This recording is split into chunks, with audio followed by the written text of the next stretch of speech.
Alright mga boss, kumusta po kayong lahat? And again, welcome po sa Cars Journal. Ngayon mga bossing, ay papasok na po tayo sa summer season at kung tayo ay may mga motor at wala tayong maayos na paradahan, so kung walang mabubong yung ating pinagpaparadahan, so may na mga boss na bumili tayo ng motorcycle cover. At ito nga mga bossing, dumating na yung aking in-order na motorcycle cover. So napakamura lang ito mga bossing, nabili ko sa online, worth 117 pesos.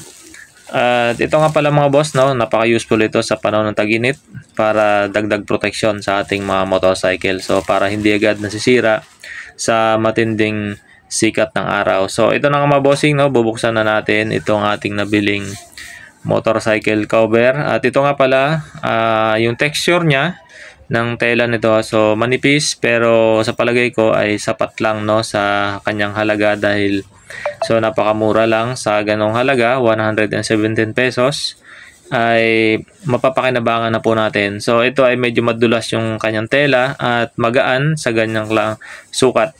Pero ito ay for big size na mga motorcycle. So ito, testing ko sa ating motor na Sniper 150 at mayroon pa nakalagay na delivery box sa likod. So titingnan natin, isusukat ko kung sasakto ito dito sa ating Sniper 150.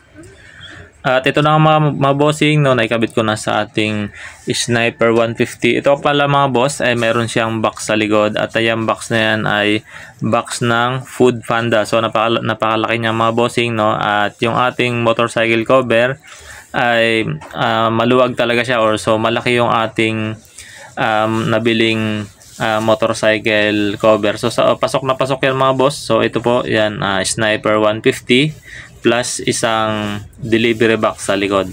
So ayun, kung halimbawa ang nakalagay sa inyo mga nabibiling top box, sa palagay ko hanggang gulong ay kayang i-cover ng cover na ito. So hanggang dito na lang mga boss at ride safe po palagi.